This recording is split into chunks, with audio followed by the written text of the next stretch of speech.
ਅੱਜ ਵੀ ਸਾਡੀ ਲੜਾਈ ਕਿਹਨਾਂ ਦੇ ਨਾਲ ਹੈ? ਕਿਸੇ ਧਰਮ ਦੇ ਖਿਲਾਫ ਨਹੀਂ ਹੈ। ਉਸ ਥਾਟ ਵਾਲਿਆਂ ਦੇ ਨਾਲ, ਦਿੱਲੀ ਵਾਲਿਆਂ ਦੇ ਨਾਲ, ਜਿਹੜੇ ਕਹਿੰਦੇ ਨੇ ਕਿ ਇੰਡਸ ਤੋਂ ਲੈ ਕੇ ਅਸਾਮ ਤੱਕ ਹਰ ਕੋਈ ਹਿੰਦੂ ਕਵੀ ਹੈ, ਹਰ ਕੋਈ ਹਿੰਦੂ ਹੈ। ਹੁਣ ਜਦੋਂ ਅਸੀਂ ਸਪਿਰਿਚੁਅਲਿਟੀ ਦੀ ਗੱਲ ਕਰਦੇ ਹਾਂ, ਅੱਜ ਵੱਡੇ ਵੱਡੇ ਕਿਸੇ ਨਾਲ 108 ਲੱਗਿਆ, ਕੋਈ ਕਿੰਨੇ ਵੱਡੇ ਵੱਡੇ ਲਗਜ਼ਰੀ ਲਾਈਫ ਜੀਣ ਵਾਲੇ, ਲੇਕਿਨ ਉਹ ਸੱਚ, ਹੱਕ, ਇਨਸਾਫ ਦੇ ਰਸਤੇ ਦੇ ਭਗੌੜੇ ਨੇ, ਕਿਉਂਕਿ ਇਹ ਸੂਟ ਨਹੀਂ ਕਰਦਾ। ਵੇਲੇ ਦੇ ਹਾਕਮ ਕਿਸੇ ਪੀਰੀਅਡ 'ਚ ਵੀ ਹੋਣ, ਜੇ ਤੁਸੀਂ ਉਹਨਾਂ ਦੀ ਸੁਰ ਨਾਲ ਸੁਰ ਮਿਲਾ ਕੇ ਚੱਲਦੇ ਹੋ ਤੇ ਫਿਰ ਉਹਨਾਂ ਜ਼ਮਾਨਿਆਂ 'ਚ ਵੀ ਬੜੇ ਬੜੇ ਪੀਰ, ਬੜੇ ਬੜੇ ਲੋਕ ਔਰ ਬੜੇ ਬੜੇ ਡੇਰਾ ਪ੍ਰਸਤ, ਜਿਹੜੇ ਜਦੋਂ ਅਸੀਂ ਰਾਮ ਰਾਈਏ, ਧੀਰ ਮਲੀਏ, ਮੀਣੇ, ਮਸੰਦ, ਇਹਨਾਂ ਸਾਰਿਆਂ ਦੀ ਗੱਲ ਕਰਦੇ, ਇਹ ਸਾਰੇ ਹਕੂਮਤ ਦੇ ਨਾਲ ਮਿਲ ਕੇ ਚੱਲਦੇ ਸਨ। ਅੱਜ ਵੀ ਤੁਸੀਂ ਕਿੰਨੇ ਡੇਰੇ, ਕਿੰਨੇ ਦੂਜੇ, ਜੇ ਮੈਂ ਨਾਂ ਲਵਾਂ ਮੈਂ ਤਾਂ ਪਤਾ ਨਹੀਂ ਕੌਣ ਕਿਹਦਾ ਫਾਲੋਅਰ ਹੁੰਦਾ, ਉਹ ਨਾਰਾਜ਼ ਹੋ ਜਾਂਦੇ ਨੇ। ਪਰ ਇਸ ਨੂੰ ਸਿਧਾਂਤਕ ਕਸਵੱਟੀ ਤੇ ਪਰਖ ਕੇ ਦੇਖੋ ਕਿ ਇੱਕ ਪਾਸੇ ਜਿਸ ਗੁਰੂ ਤੇਗ ਬਹਾਦਰ ਸਾਹਿਬ ਦੀ ਸ਼ਹਾਦਤ ਨੂੰ, ਜਿਹਨਾਂ ਨੂੰ ਅਸੀਂ ਯਾਦ ਕਰਦੇ ਹਾਂ, ਉਹਨਾਂ ਨੇ ਤਾਂ ਸਾਨੂੰ ਕ੍ਰਾਈਟੇਰੀਆ ਬੜਾ ਸਪਸ਼ਟ ਦਿੱਤਾ ਹੈ, ਫੀਅਰ ਨਨ, ਸਕੇਅਰ ਨਨ। ਕਿਸੇ ਐਸੇ ਸਿਸਟਮ 'ਚ ਨਹੀਂ ਜਿਉਣਾ ਜਿਹੜਾ ਡਰ ਦੇ ਥੱਲੇ ਤੁਹਾਨੂੰ ਜਿਉਣ ਤੇ ਮਜਬੂਰ ਕਰਦਾ, ਜਿਹੜਾ ਜ਼ੋਰ ਜ਼ਬਰ ਦੇ ਨਾਲ ਤੁਹਾਡੇ ਤੇ ਕੋਈ ਵੈਲਿਊ ਸਿਸਟਮ ਐਨਫੋਰਸ ਕਰਦਾ, ਉਹ ਅਨਐਕਸੈਪਟੇਬਲ ਹੈ। 41 ਵਰ੍ਹਿਆਂ 'ਚ ਕੀ ਬਦਲਿਆ ਭਾਰਤੀ ਨਿਜ਼ਾਮ ਦਾ, ਜਿਸ ਤੋਂ ਸਿੱਖ ਇਹ ਕਹਿ ਸਕਣ ਕਿ ਨਹੀਂ ਚਲੋ ਖਾਲਿਸਤਾਨ ਤੋਂ ਘੱਟ ਸਾਡਾ ਕਿਸੇ ਗੱਲ ਤੇ ਗੁਜ਼ਾਰਾ ਹੋ ਸਕਦਾ, ਵੱਧ ਤੋਂ ਵੱਧ। ਸੋ ਇੱਕ ਪਾਸੇ ਤਾਂ ਸਾਡਾ ਦੁਸ਼ਮਣ ਦਿੱਲੀ ਤਖਤ ਤੇ ਬੈਠਾ, ਉਸ ਲੜਾਈ ਨੂੰ ਸਾਡੀਆਂ ਬਰੂਹਾਂ ਤੇ ਲੈ ਆਇਆ। ਅੱਜ ਅਸੀਂ ਆਜ਼ਾਦੀ ਦੇ ਨਾਲ ਇਹਨਾਂ ਮੁਲਕਾਂ ਦੇ ਵਿੱਚ ਵੀ ਆਪਣੀ ਗੱਲ ਨਹੀਂ ਕਰ ਸਕਦੇ, ਹਾਲਾਂਕਿ ਸਾਡਾ ਮੁੱਢਲਾ ਹੱਕ ਹੈ। ਪੰਜਾਬ ਡਿਫਾਈਂਸ ਦਾ ਨਾਂ ਹੈ, ਪੰਜਾਬ ਚੈਲੰਜ ਦਾ ਨਾਂ ਹੈ। ਜੇ ਸਿੱਖ ਚੋਂ ਡਿਫਾਈਂਸ ਕੱਢ ਲਓ, ਚੈਲੰਜ ਕੱਢ ਲਓ, ਫਿਰ ਅਸੀਂ ਕਲਰਫੁਲ ਹਿੰਦੂ ਹੈ। ਬਾਕੀ ਕੰਮ ਤਾਂ ਉਹ ਵੀ ਕਰਦੇ ਨੇ, ਢੋਲਕੀਆਂ ਛਾੜੇ ਉਹ ਵੀ ਖੜਕਾਉਂਦੇ ਨੇ, ਬੜੇ ਬੜੇ ਸੋਨਾ, ਅਸੀਂ ਆਪਣੇ ਸੋਨੇ ਦੀ ਗੱਲ ਕਰਦੇ ਹਾਂ, ਉਹਨਾਂ ਦੇ ਇੱਕ ਇੱਕ ਮੰਦਰ ਦਾ ਸੋਨਾ ਜਿਹੜਾ ਉਹ ਟਨਾਂ ਦੇ ਟਨ ਹੈ। ਪਰ ਉਹਨਾਂ ਨੂੰ 1000 ਸਾਲ ਜੁੱਤੀਆਂ ਖਾਧੀਆਂ ਹਰ ਇੱਕ ਤੋਂ, ਇਸ ਲਈ ਕਿ ਉਹਨਾਂ ਚੋਂ ਚੈਲੰਜ ਮੁੱਕ ਗਿਆ। ਉਹਨਾਂ ਨੇ ਤਾਂ ਸਰੋਪ ਕੱਢ ਲਿਆ, ਦਿੱਲੀਸ਼ਵਰੋ ਈਸ਼ਵਰੋ, ਕਿ ਦਿੱਲੀ ਦਾ ਬਾਦਸ਼ਾਹ ਹੀ ਰੱਬ ਹੈ। 3 ਪਾਵਰਫੁਲ ਐਮਪਾਇਰ ਸਿੱਖਾਂ ਨੇ ਇਸ ਸਫਾਇਆ ਹਸਤੀ ਤੋਂ ਮਿਟਾ ਦਿੱਤੇ। ਉਹ ਮੁਗਲਿਆ ਐਮਪਾਇਰ ਹੋਏ, ਉਹ ਦਰਾ ਖੈਬਰ ਪਾਰ ਦੇ ਧਾੜਵੀ ਅਫਗਾਨ ਹੋਣ, ਤੇ ਜਾਂ ਉਹ ਬ੍ਰਿਟਿਸ਼ ਕਲੋਨੀਅਲ, ਜਿਹਨਾਂ ਬਾਰੇ ਕਹਿੰਦੇ ਸੀ ਕਿ ਇਹਨਾਂ ਦੇ ਰਾਜ 'ਚ ਸੂਰਜ ਕਦੇ ਛੁਪਦਾ ਨਹੀਂ ਹੈ, ਉਹਨਾਂ ਦੀ ਸਫ ਬਲੇਟੀ ਹੋਈ ਹੈ। ਤੇ ਮੇਰਾ ਖਿਆਲ ਹੈ ਵੀ ਇਹ ਹਿੰਦੂ ਕਵੀਆਂ ਦਾ ਵੀ ਲਾਸਟ ਫੇਜ਼ ਹੀ ਚੱਲ ਰਿਹਾ। ਇਹਨਾਂ ਨੇ ਸਾਡਾ ਦਰਬਾਰ ਸਾਹਿਬ ਟਾਰਗੇਟ ਕੀਤਾ, ਅੱਜ ਇਹ ਲੜਾਈ ਸਾਡੀਆਂ ਬਰੂਹਾਂ ਤੇ ਲੈ ਆਏ ਨੇ।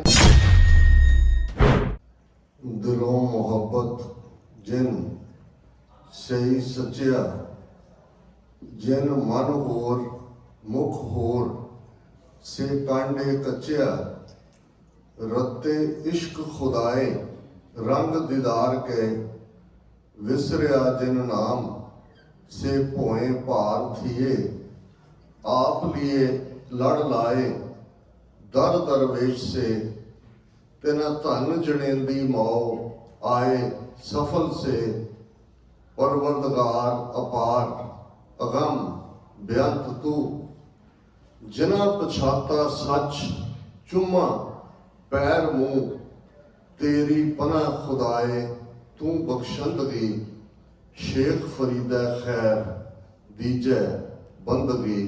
वाहिगुरु जी का खालसा, वाहिगुरु जी की फतेह। ਸਾਹਿਬ ਸ਼੍ਰੀ ਗੁਰੂ ਗ੍ਰੰਥ ਸਾਹਿਬ ਜੀ ਦੀ ਹਜ਼ੂਰੀ ਵਿੱਚ ਜੁੜੇ ਬੈਠੇ ਸਤਿਗੁਰੂ ਜੀ ਦਾ ਆਪਣਾ ਆਪਾ ਗੁਰੂ ਖਾਲਸਾ ਸਾਧ ਸੰਗਤ ਜੀਓ,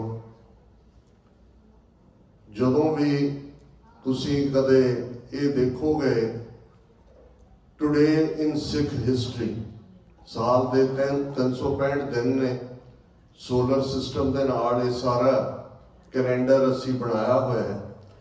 ਤੇ ਤੁਹਾਨੂੰ ਕਦੇ ਨਿਰਾਸ਼ਤਾ ਨਹੀਂ ਹੋਏਗੀ, ਕਿਉਂਕਿ ਜਦੋਂ ਵੀ ਤੁਸੀਂ ਕਿਸੇ ਦਿਨ ਨੂੰ ਦੇਖੋਗੇ 365 ਦਿਨਾਂ 'ਚ, ਤੇ ਉਸ ਦਿਨ ਨਾਲ ਜੁੜਿਆ ਹੋਇਆ ਕੋਈ ਨਾ ਕੋਈ ਜ਼ਰੂਰ ਸਿੱਖ ਇਤਿਹਾਸ ਦਾ ਵਾਕਿਆ, ਸਿੱਖਾਂ ਦੀ ਸ਼ਹਾਦਤ, ਕੋਈ ਹੋਰ ਯੁੱਗ ਪਲਟਾਊ ਕੰਮ ਇਹ ਸਾਹਮਣੇ ਆਣਗੇ।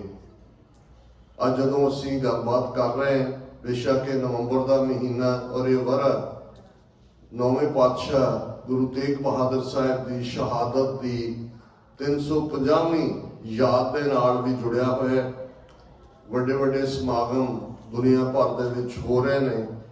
ਇੱਕ ਬਹੁਤ ਵੱਡਾ ਨਗਰ ਕੀਰਤਨ ਅਸਾਮ ਤੋਂ ਸ਼ੁਰੂ ਹੋ ਕੇ ਇਸ ਗੱਲ ਦਾ ਧਿਆਨ ਰਹੇ ਕਿ ਗੁਰੂ ਤੇਗ ਬਹਾਦਰ ਪਾਤਸ਼ਾਹ ਗੁਰੂ ਨਾਨਕ ਪਾਤਸ਼ਾਹ ਤੋਂ ਬਾਅਦ ਪਹਿਲੇ ਉਹ ਪਾਤਸ਼ਾਹ ਨੇ ਜਿਨ੍ਹਾਂ ਨੇ ਆਲਮੋਸਟ ਸਭ ਤੋਂ ਜ਼ਿਆਦਾ ਟਰੈਵਲ ਕੀਤਾ ਔਰ ਉਹਨਾਂ ਦੀ ਟਰੈਵਲ ਦੇ ਵਿੱਚ ਆਲਮੋਸਟ ਜੇ ਤੁਸੀਂ ਕਦੇ ਬੰਗਾਲ, ਅਸਾਮ ਇਹਨਾਂ ਸਾਰਿਆਂ 'ਚ ਵੀ ਦੇਖੋਗੇ ਜਿੰਨੇ ਇਤਿਹਾਸਕ ਗੁਰਦੁਆਰੇ ਗੁਰੂ ਨਾਨਕ ਪਾਤਸ਼ਾਹ ਨਾਲ ਸੰਬੰਧਿਤ ਨੇ ਉਹਨਾਂ ਦੀਆਂ ਉਦਾਸੀਆਂ ਯਾਤਰਾਵਾਂ ਦੇ ਵੇਲੇ ਉੱਥੇ ਗੁਰੂ ਤੇਗ ਬਹਾਦਰ ਸਾਹਿਬ ਨੇ ਵੀ ਪੜਾਅ ਕੀਤਾ। ਔਰ ਅਸਾਮ ਦੇ ਵਿੱਚ ਧੁਗੜੀ ਜਿੱਥੇ ਬਹੁਤ ਵੱਡਾ ਇਤਿਹਾਸਕ ਗੁਰਦੁਆਰਾ ਹੈ। ਔਰ ਜਦੋਂ ਅਸੀਂ ਰਾਜਯੋਗ ਦੇ ਸਮੇਲ ਦੀ ਗੱਲ ਕਰਦੇ ਹਾਂ, ਮੀਰੀ ਪੀਰੀ ਦੀ ਗੱਲ ਕਰਦੇ ਹਾਂ, ਭਗਤੀ ਸ਼ਕਤੀ ਦੀ ਗੱਲ ਕਰਦੇ ਹਾਂ, ਸੰਤ ਸਿਪਾਹੀ ਦੀ ਗੱਲ ਕਰਦੇ ਤੇ ਬਹੁਤ ਵਾਰ ਸਾਡੇ ਇੰਟਰਪ੍ਰੀਟਰਸ ਨੇ ਵੀ, ਪ੍ਰਚਾਰਕਾਂ ਨੇ ਵੀ, ਸਕਾਲਰਸ ਨੇ ਵੀ ਗੁਰੂ ਤੇਗ ਬਹਾਦਰ ਸਾਹਿਬ ਦੀ ਸ਼ਖਸੀਅਤ ਨੂੰ ਇੱਕ ਵੈਰਾਗਮਈ ਔਰ ਜਿਵੇਂ 9ਵੇਂ ਮਹੱਲੇ ਦੇ ਸ਼ਲੋਕ ਜਿਹੜੇ ਵੈਰਾਗ ਦੀ ਸਿਖਰ ਹੈ, ਪਿਆਰੇ ਨਾਲ ਮਿਲਣ ਦੀ ਤਾਂਘ ਹੈ, ਸਚਿਆਰਤਾ ਬਿਆਨ ਹੁੰਦੀ ਹੈ ਕਿ ਜੋ ਕੁਝ ਨਜ਼ਰ ਆ ਰਿਹਾ ਹੈ ਇਹ ਤੁਹਾਡੇ ਨਾਲ ਨਿਭਣ ਵਾਲਾ ਵੀ ਨਹੀਂ ਹੈ ਤੇ ਜਿਨ੍ਹਾਂ ਦੇ ਨਾਲ ਤੁਸੀਂ ਮੁਹੱਬਤ ਮੋਹ ਤੇ ਕਰਕੇ ਆਪਣਾ ਆਪਾ ਜਿਨ੍ਹਾਂ ਦੇ ਨਾਲ ਤੁਸੀਂ ਆਪਣੀ ਜ਼ਿੰਦਗੀ ਜੋੜੀ ਹੁੰਦੀ ਹੈ, ਅਲਟੀਮੇਟਲੀ ਸੰਗ ਸਖਾ ਸਭ ਤਜ ਗਏ, ਕਉ ਨਾ ਨਿਭਿਓ ਸਾਥ, ਕਹੁ ਨਾਨਕ ਇਹ ਵਿਪਤ ਮੈਂ ਟੇਕ ਏਕ ਰਘੁਨਾਥ। ਬਹੁਤ ਵਾਰ ਇਸ ਦੇ ਨਾਲ ਜੋੜ ਕੇ ਇਵੇਂ ਲੱਗਦਾ ਹੈ ਵੀ ਜਿਵੇਂ ਗੁਰੂ ਤੇਗ ਬਹਾਦਰ ਸਾਹਿਬ 26-27 ਸਾਲ ਬਾਬੇ ਬਕਾਲੇ ਵੀ ਕਿਸੇ ਭੌਰੇ ਦੇ ਵਿੱਚ ਹੀ ਬੈਠ ਕੇ ਨਿਕਲੇ ਔਰ ਫਿਰ ਉਹਨਾਂ ਨੇ ਸਿਰਫ ਤੇ ਸਿਰਫ ਵੈਰਾਗ ਦੀ ਗੱਲ ਕੀਤੀ। ਇਹ ਮੈਂ ਸਮਝਦਾ ਵੀ ਗੁਰੂ ਤੇਗ ਬਹਾਦਰ ਸਾਹਿਬ ਦੀ ਸ਼ਖਸੀਅਤ ਦੇ ਨਾਲ, ਉਹਨਾਂ ਦੇ ਬਹੁਤ ਵੱਡੇ ਰੋਲ ਦੇ ਨਾਲ, ਰੋਲ ਵੀ ਇਸ ਲੈਵਲ ਦਾ ਜਿਸ ਪ੍ਰਥਾएं ਜਦੋਂ ਅਸੀਂ ਲਗਭਗ 6-7 ਹਜ਼ਾਰ ਸਾਲ ਦਾ ਇਨਸਾਨੀ ਇਤਿਹਾਸ ਦੇਖਦੇ ਹਾਂ, ਅੱਡ-ਅੱਡ ਮਜ਼ਹਬੀ ਪਰੰਪਰਾਵਾਂ ਨੇ, ਅੱਡ-ਅੱਡ ਕਬੀਲਿਆਂ ਦਾ ਇਤਿਹਾਸ ਹੈ, ਹਰ ਕਬੀਲੇ ਦੇ ਕੋਲ ਫਖਰਯੋਗ ਇਤਿਹਾਸ ਹੈ, ਉਹਨਾਂ ਦੇ ਆਪੋ ਆਪਣੇ ਸ਼ਹੀਦ ਵੀ ਨੇ, ਆਪਣੇ ਅਕੀਦੇ ਲਈ ਬਹੁਤ ਸਾਰਿਆਂ ਨੇ ਆਪਣਾ ਆਪਾ ਕੁਰਬਾਨ ਕੀਤਾ ਹੈ। ਲੇਕਿਨ ਇਹ ਯੂਨੀਕ ਗੁਰੂ ਤੇਗ ਬਹਾਦਰ ਸਾਹਿਬ ਦੇ ਹਿੱਸੇ ਆਇਆ ਕਿ ਉਹ ਸਮੁੱਚੀ ਇਨਸਾਨੀਅਤ ਦੇ ਮੁੱਢਲੇ ਹੱਕਾਂ ਦੇ ਸ਼ਹੀਦ ਨੇ। ਔਰ ਜਦੋਂ ਅਸੀਂ ਗੁਰੂ ਕਲਗੀਧਰ ਪਾਤਸ਼ਾਹ ਵੱਲੋਂ ਆਪਣੇ ਪਿਤਾ ਨੂੰ ਦਿੱਤੀ ਟ੍ਰਿਬਿਊਟ ਦੀ ਗੱਲ ਕਰਦੇ ਤੇ ਇਹ ਦੋ ਤੁਕਾਂ ਆਪਣੇ ਆਪ ਦੇ ਵਿੱਚ ਦੱਸ ਦਿੰਦੀਆਂ ਨੇ ਕਿ ਉਹ ਯੂਨੀਕਨੈਸ ਕੀ ਹੈ ਜਾਂ ਕਿਉਂ ਹੈ। ਔਰ ਜਦੋਂ ਮੈਂ ਐਕਸਪਲੇਨ ਕਰਦਾ ਮੈਂ ਗੁਰੂ ਤੇਗ ਬਹਾਦਰ ਸਾਹਿਬ ਨੂੰ ਇੱਕ ਸਮੁੱਚੀ ਹਿਊਮਨ ਕਾਈਂਡ ਦੇ ਮਾਰਟੀਅਰ ਦੇ ਤੌਰ ਦੇ ਉੱਤੇ ਪ੍ਰੈਜ਼ੈਂਟ ਕਰਦਾ ਹਾਂ। ਔਰ 10ਵੇਂ ਪਾਤਸ਼ਾਹ ਨੇ ਫਰਮਾਇਆ, ਤਿਲਕ ਜੰਜੂ ਰਾਖਾ ਪ੍ਰਭ ਤਾਕਾ, ਕੀਨੋ ਬੜੋ ਕਰੂ ਮੈਂ ਸਾਕਾ, ਸਾਧਨ ਹੇਤ ਇਤੀ ਜਿਨ ਕਰੀ, ਸੀਸ ਦਿਆ ਪਰ ਸੀ ਨਾ ਉਚਰੀ, ਤੇਗ ਬਹਾਦਰ ਕੇ ਚਲਤ ਭਇਓ ਜਗਤ ਕੋ ਸੋਕ, ਹੈ ਸਭ ਜਗ ਭਇਓ, ਜੈ ਜੈ ਜੈ ਸੁਰ ਲੋਕ। ਇਸ ਦੀਆਂ ਮੁੱਢਲੀਆਂ ਪੰਕਤੀਆਂ ਧਿਆਨ ਦੀਆਂ ਮੁਤਾਜ ਨੇ। ਤਿਲਕ ਜੰਜੂ ਰਾਖਾ ਪ੍ਰਭ ਤਾਂਕਾ, ਉਹਨਾਂ ਦਾ। ਹੁਣ ਇਹ ਗੱਲ ਅਹਿਮੀਅਤ ਵਾਲੀ ਹੈ ਕਿ ਜਦੋਂ ਅਸੀਂ ਲਗਭਗ 3500 ਸਾਲ ਜਾਂ 4000 ਸਾਲ ਪੁਰਾਣਾ ਰਿਗਵੇਦ ਉਸ ਵੱਲ ਨਜ਼ਰ ਮਾਰਦੇ ਤੇ ਰਿਗਵੇਦ ਦੇ ਵਿੱਚ ਤੁਹਾਨੂੰ ਅਵਤਾਰਵਾਦ ਨਹੀਂ ਮਿਲਦਾ। ਇਹ ਜਦੋਂ ਪੁਰਾਣ ਰਚੇ ਗਏ, ਇਹ ਵਿਸ਼ਨੂੰ ਦੇ ਅਵਤਾਰ ਜਾਂ ਵੈਸ਼ਨਵ ਧਰਮ ਜਾਂ ਵੈਸ਼ਨਵ ਮਤ ਇਹ ਉਸ ਤੋਂ ਬਾਅਦ ਹੁੰਦਾ ਹੈ। ਉਸ ਦੇ ਵਿੱਚ ਅਵਤਾਰ ਨਹੀਂ ਨੇ, ਉਸ ਦੇ ਵਿੱਚ ਕੋਈ ਰਾਮ ਕ੍ਰਿਸ਼ਨ ਇਹ ਨਾਂ ਵੀ ਤੁਹਾਨੂੰ ਨਹੀਂ ਮਿਲਦੇ। ਲੇਕਿਨ ਇੱਕ ਗੱਲ ਜ਼ਾਹਿਰਾ ਤੌਰ ਦੇ ਉੱਤੇ ਰਿਗਵੇਦ ਜਿਹੜਾ ਸਭ ਤੋਂ ਪੁਰਾਣਾ ਵੇਦ ਹੈ, ਉਸ ਦੇ ਵਿੱਚ ਯੱਗ ਹੋਮ ਹਵਨ ਕਿਵੇਂ ਕਰਨੇ ਨੇ ਔਰ ਜ਼ਾਤ ਪਾਤੀ ਸਿਸਟਮ ਦਾ ਆਧਾਰ ਵਰਨ ਆਸ਼ਰਮ, ਬ੍ਰਾਹਮਣ ਦੀ ਸਰਵ ਉੱਚਤਾ, ਇਹ ਸਾਰਾ ਉਸ ਦਾ ਹਿੱਸਾ ਹੈ। ਹਾਲਾਂਕਿ ਵਰਨ ਆਸ਼ਰਮ ਨੂੰ ਲੇਟਰ ਜਿਹੜਾ ਕੋਡੀਫਾਈ ਕੀਤਾ ਹੈ, ਉਸ ਨੂੰ ਬਹੁਤ ਸਖਤ ਕਾਨੂੰਨਾਂ ਦੇ ਵਿੱਚ ਬੰਨ੍ਹਿਆ, ਉਹ ਮਨੂ ਨੇ ਬੰਨ੍ਹਿਆ, ਜਿਸ ਦੇ ਲਈ ਮਨੂ ਸਿਮਰਤੀ ਜਿਹੜਾ ਉਸ ਦਾ ਆਧਾਰ ਹੈ। ਹੁਣ ਜਦੋਂ ਮਨੂ ਸਿਮਰਤੀ ਜਾਂ ਇਹ ਸਾਰਾ ਪਾਰਟ ਆ ਜਾਂਦਾ ਹੈ ਤੇ ਫਿਰ ਇੱਕ ਕਨਸੈਪਟ ਜਿਹੜਾ ਹਿੰਦੂ ਧਰਮ ਦਾ ਜਾਂ ਬ੍ਰਾਹਮਣ ਮਤ ਦਾ ਸ਼ੁਰੂ ਹੁੰਦਾ ਹੈ। ਤਿਲਕ ਤੇ ਜੰਜੂ ਉਸ ਦੇ ਜ਼ਾਹਰਾ ਜਿਹੜੇ ਨੇ ਸਿੰਬਲ ਨੇ ਔਰ ਤਿਲਕ ਕਿੰਨੇ ਪ੍ਰਕਾਰ ਦਾ ਹੋਏਗਾ ਜੇ ਤੁਸੀਂ ਉਸ ਡਿਟੇਲ 'ਚ ਜਾਓਗੇ ਕਿ ਜਿਹੜੇ ਅੱਡ-ਅੱਡ ਦੇਵਤਿਆਂ ਦੀ ਬੰਦਗੀ ਕਰਨ ਵਾਲੇ ਸੀ ਉਹਨਾਂ ਦੇ ਤਿਲਕ ਦਾ ਵੀ ਮਟੀਰੀਅਲ ਵੀ ਅਲੱਗ ਹੈ। ਲੀਕਾਂ 2 ਹੋਣਗੀਆਂ, 3 ਹੋਣਗੀਆਂ, 4 ਹੋਣਗੀਆਂ। ਸ਼ਿਵ ਭਗਤੀ, ਵੈਸ਼ਨੋ ਭਗਤੀ, ਇਹ ਸਾਰਾ ਉਹਦੇ ਦੇ ਵਿੱਚ ਵੇਰਵਾ ਹੈ। ਤੇ ਜਨੇਊ ਜਾਂ ਯੱਗੋਪਵੀਤ ਜਿਸ ਨੂੰ ਕਿਹਾ ਜਾਂਦਾ ਹੈ, ਇਹ ਉੱਚ ਜਾਤੀਆਂ ਦੇ ਲਈ, ਕਿਉਂਕਿ ਨਾ ਔਰਤ ਦੇ ਕੋਲ ਜਨੇਊ ਪਾਉਣ ਦਾ ਹੱਕ ਸੀ, ਨਾ ਸ਼ੂਦਰ ਨੂੰ ਪਾਇਆ ਜਾਂਦਾ ਸੀ। ਬ੍ਰਾਹਮਣ ਹੀ ਉਹ ਸਾਰੇ ਨੂੰ ਜਿਹੜਾ ਉਹ ਇੰਟਰਪ੍ਰੇਟ ਕਰਦਾ ਸੀ ਕਿ ਕਿਹਦੇ ਕੋਲ ਕੀ ਹਕੂਕ ਨੇ। ਲੇਕਿਨ ਜਦੋਂ ਤੁਸੀਂ ਉਹਦਾ ਵੀ ਬ੍ਰੇਕਡਾਊਨ ਦੇਖੋਗੇ, ਕਿਹਨੇ ਰੇਸ਼ਮ ਦਾ ਜਨੇਊ ਪਾਉਣਾ ਹੈ, ਕਿਹੜੇ ਬਸੰਤ ਦੇ ਮਹੀਨੇ ਨੇ ਜਿਹਦੇ 'ਚ ਜਿਹੜਾ ਜਨੇਊ ਪਾਇਆ ਜਾਣਾ ਹੈ, ਸ਼ੂਦਰ ਔਰ ਔਰਤ ਉਸ ਤੋਂ ਬਾਹਰ ਸੀ। ਸੋ ਤਿਲਕ ਤੇ ਜੰਝੂ ਉਸ ਸਨਾਤਨ ਜਾਂ ਬ੍ਰਾਹਮਣ ਜਾਂ ਹਿੰਦੂ ਮਤ ਦੇ ਮੁੱਢਲੇ ਸਿੰਬਲ ਸਨ। ਔਰ ਜਦੋਂ ਅਸੀਂ ਗੁਰੂ ਨਾਨਕ ਪਾਤਸ਼ਾਹ ਤੋਂ ਇਹ ਗੁਰਮਤ ਗਾਡੀ ਰਾਹ ਚਲਾਇਆ, ਇਹ ਜਿਵੇਂ ਭਾਈ ਸਾਹਿਬ ਨੇ, ਭਾਈ ਗੁਰਦਾਸ ਜੀ ਨੇ ਫਰਮਾਇਆ, ਉਸ ਵੱਲ ਅਸੀਂ ਧਿਆਨ ਦਿਆਂਗੇ ਤੇ ਫਿਰ ਸਾਡਾ ਧਿਆਨ ਇੱਕਦਮ ਗੁਰੂ ਨਾਨਕ ਸਾਹਿਬ ਦੇ, ਜਦੋਂ ਗੁਰੂ ਨਾਨਕ ਪਾਤਸ਼ਾਹ ਦਾ ਪ੍ਰਕਾਸ਼ ਪੁਰਬ ਹੁਣੇ ਹੋ ਕੇ ਹਟਿਆ, ਨਨਕਾਣਾ ਸਾਹਿਬ ਦੀ ਜੂਹ ਦੇ ਅੰਦਰ 6-7 ਗੁਰਦੁਆਰਾ ਸਾਹਿਬਾਨ ਸੁਭਾਏਮਾਨ ਨੇ, ਜਿਨ੍ਹਾਂ 'ਚ ਗੁਰੂ ਸਾਹਿਬ ਦਾ ਮੱਝੀਆਂ ਚਾਰਨਾ, ਪਾਂਦੇ ਪਾਸ ਪੜ੍ਹਨਾ, ਬਾਲ ਲੀਲਾ, ਸਰਬ ਛਾਇਆ, ਇਹ ਸਾਰੇ ਗੁਰਦੁਆਰਾ ਸਾਹਿਬਾਨ ਨੇ। ਲੇਕਿਨ ਜਦੋਂ ਅਸੀਂ ਸਿਧਾਂਤਕ ਟਕਰਾਅ ਵੱਲ ਨਜ਼ਰ ਮਾਰਦੇ ਜਾਂ ਉਸ ਸਿਧਾਂਤਕ ਤੌਰ ਦੇ ਉੱਤੇ ਗੁਰਮਤ ਦਾ ਇੱਕ ਗਾਡੀ ਰਾਹ ਉਸ ਦੀ ਸ਼ੁਰੂਆਤ ਦੇਖਦੇ ਹਾਂ ਤੇ ਸਾਡੇ ਸਾਹਮਣੇ ਲਗਭਗ 10-11 ਸਾਲ ਦੀ ਉਮਰ ਦੇ ਬਾਲਾ ਪ੍ਰੀਤਮ ਗੁਰੂ ਨਾਨਕ ਪਾਤਸ਼ਾਹ, ਜਿਨ੍ਹਾਂ ਦੇ ਘਰ ਦੇ ਵਿੱਚ ਵੱਡੇ ਪੱਧਰ ਦੇ ਉੱਤੇ ਜਿਹੜਾ ਯੱਗੋਪਵੀਤ ਸਮਾਗਮ ਰੱਖਿਆ ਜਾਂਦਾ ਹੈ, ਜਨੇਊ ਪਾਇਆ ਜਾਣਾ ਹੈ, ਬ੍ਰਾਹਮਣ ਜਨੇਊ ਦਾ ਧਾਗਾ ਉਸਨੇ ਵੱਟਿਆ ਹੋਇਆ, ਪੂਰੀਆਂ ਰਸਮਾਂ ਤੋਂ ਬਾਅਦ ਪਾਉਣਾ ਚਾਹੁੰਦਾ ਤੇ ਗੁਰੂ ਨਾਨਕ ਪਾਤਸ਼ਾਹ ਉਹਦਾ ਪੰਡਤ ਦਾ, ਬ੍ਰਾਹਮਣ ਦਾ ਹੱਥ ਫੜ ਲੈਂਦੇ ਨੇ ਕਿ ਇਹ ਜਨੇਊ ਮੈਂ ਨਹੀਂ ਪਾਉਣਾ। ਇਹ ਇੱਕ ਕਲੈਸ਼ ਵੀ ਹੈ। ਹਾਲਾਂਕਿ ਹੰਟਿੰਗਟਨ ਨੇ ਬਹੁਤ ਬਾਅਦ ਦੇ ਵਿੱਚ ਕਲੈਸ਼ ਆਫ ਸਿਵਲਾਈਜੇਸ਼ਨ ਦੀ ਗੱਲ ਕੀਤੀ ਹੈ ਕਿ ਸਭਿਅਤਾਵਾਂ ਦਾ ਟਕਰਾਅ ਕੀ ਹੁੰਦਾ ਹੈ, ਪਰ ਇਹ ਥਾਟਸ ਦੀ ਗੱਲ ਉਸ ਧਰਤੀ ਦੇ ਉੱਤੇ ਬੁੱਧ ਤੋਂ ਬਾਅਦ, ਬੁੱਧ ਪਹਿਲਾਂ ਲਗਭਗ 2500 ਸਾਲ ਪਹਿਲਾਂ ਉਸ ਧਰਤੀ ਦੇ ਉੱਤੇ ਜਿਹੜਾ ਉਹ ਇਨਸਾਨ ਪੈਦਾ ਹੋਇਆ, ਜਿਸ ਨੇ ਇਵੇਂ ਬਨਾਰਸ ਤੋਂ ਲਗਭਗ ਕੁਝ ਕਿਲੋਮੀਟਰ ਬਾਹਰ ਸਾਰਨਾਥ ਦੀ ਥਾਂ ਹੈ ਜਿੱਥੇ ਬੁੱਧ ਨੇ ਬਹੁਤ ਗਿਆ, ਜਿਸ ਵੱਟ ਰੁੱਖ ਦੇ ਥੱਲੇ ਉਹਨੂੰ ਗਿਆਨ ਹੋਇਆ। ਉਸ ਤੋਂ ਬਾਅਦ ਆਪਣੇ ਚੇਲਿਆਂ ਨਾਲ ਉਹਨੇ ਮਾਰਚ ਕੀਤਾ ਔਰ ਉਸ ਥਾਂ ਤੇ ਆ ਕੇ ਸਾਰਨਾਥ ਉਹਨੇ ਐਲਾਨ ਕੀਤਾ ਸੀ ਕਿ ਮੈਂ ਬ੍ਰਾਹਮਣ ਕੋ ਨਹੀਂ ਮੰਨਦਾ। ਇਹ ਜਿਹੜਾ ਜ਼ਾਤ ਪਾਤੀ ਸਿਸਟਮ ਹੈ, ਇਸ ਸਾਰੇ ਨੂੰ ਖਤਮ ਕਰਕੇ ਜੇ ਬੁੱਧ ਦੀ ਗੱਲ ਵੀ ਕਰੀਏ ਤੇ ਬੁੱਧ ਦੇ ਥਾਟ ਦਾ ਜਿਹੜਾ ਕਰਕਸ ਸੀ ਉਹ ਸੀ ਰਹਿਮ, ਦਇਆ, ਕੰਪੈਸ਼ਨ। ਔਰ ਜੇ ਤੁਸੀਂ ਗੁਰਬਾਣੀ ਦਾ ਆਧਾਰ ਦੇਖੋ, ਜਦੋਂ ਅਸੀਂ ਜਪਜੀ ਸਾਹਿਬ ਪੜ੍ਹਦੇ ਹਾਂ, ਧੌਲ ਧਰਮ ਦਇਆ ਕਾ ਪੂਤ ਸੰਤੋਖ ਥਾਪ ਰੱਖਿਆ ਜਿਨਸੂ। ਹੁਣ ਇੱਕ ਫੇਥ ਸੀ ਉਸ ਖਿੱਤੇ ਦਾ ਕਿ ਧਰਤੀ ਜਿਹੜੀ ਹੈ ਉਹ ਧੌਲ ਦੇ ਉੱਤੇ ਖੜੀ ਹੈ। ਧੌਲ ਬੌਲਦ ਨੂੰ ਕਹਿੰਦੇ ਨੇ ਕਿ ਬੌਲਦ ਦੇ ਸਿੰਘਾਂ ਦੇ ਉੱਤੇ ਖੜੀ ਹੈ।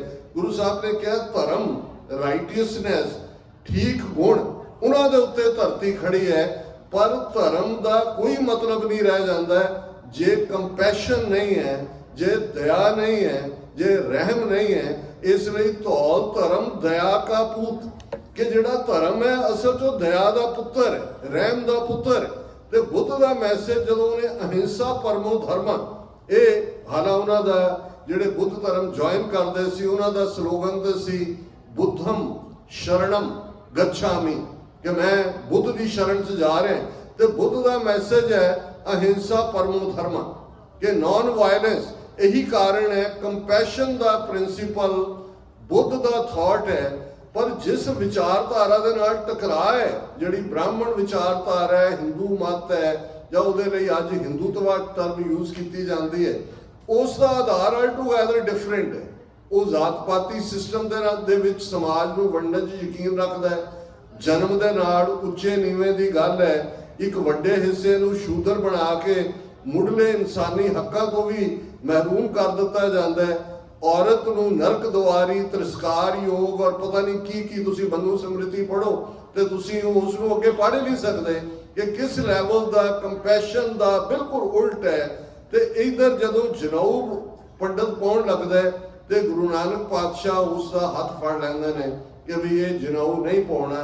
वो पॉपुलर शब्द जिहड़ा असीं उस मौके ते गुरु नानक साहब वालों उचारिया बयानदे हैं, जिस दे विच उन्हां ने उन्हां ही ट्रेड्स की गल कीती जिहड़े जिन्हां तो वो धर्म वाले सखणे ने दया कपा संतोख सूत जत गंढी सत वट ए जनेऊ जी का है ही त पांडे कत नाए टुटे ना मल लागे नाए जलै न जाए तन सो मानस नानका जो गल चलै पाए। हुण इस दे विच दया संतोख सत ते जत ये चार प्राइम ट्रेट ने जिहड़े किसी भी धर्मी इंसान चंगे इंसान भले इंसान होने चाहिए ने। पर गुरु नानक पातशाह ने कहा भी तू इन्हां तो सखना खुद ते तेरा वटिया होया जनेऊ भी इन्हां तो सखना। ये जनेऊ जी का है ही तो पांडे कत तेरे कोल नहीं है, इसलिए मैं पाउणा नहीं। हुण ये वाक्य 1469 गुरु नानक साहब प्रकाशमान होंदे ने, 1479 का होएगा। हुण लगभग क्लॉक इन्नी तेजी नाल चलदा है 1675, आलमोस्ट 2 सदियां बाद औरंगजेब दिल्ली के तखत ते और वही थॉट औरंगजेब का जिहड़ा अज दे हिंदूत्वी हाकमां दा। इस बारे कोई भुलेखा नहीं होना चाहिए। असीं किसी नाल नफरत यकीन नहीं रखते, किसी धर्म के खिलाफ नहीं है, पर जदों विचारधारक टकराव की गल हुंदी है तुहानूं एक्सप्लेन करना पैंदा है कि हकीकत की है। हुण भाई साहब भाई संतोख सिंह हालां उन्हां दीयां रचनावां नूं लैके अज कई बार कुछ चीज़ां ने जिहड़ा ब्रह्मनिकल इंपैक्ट है उस दौर का एक अपना इंपैक्ट है।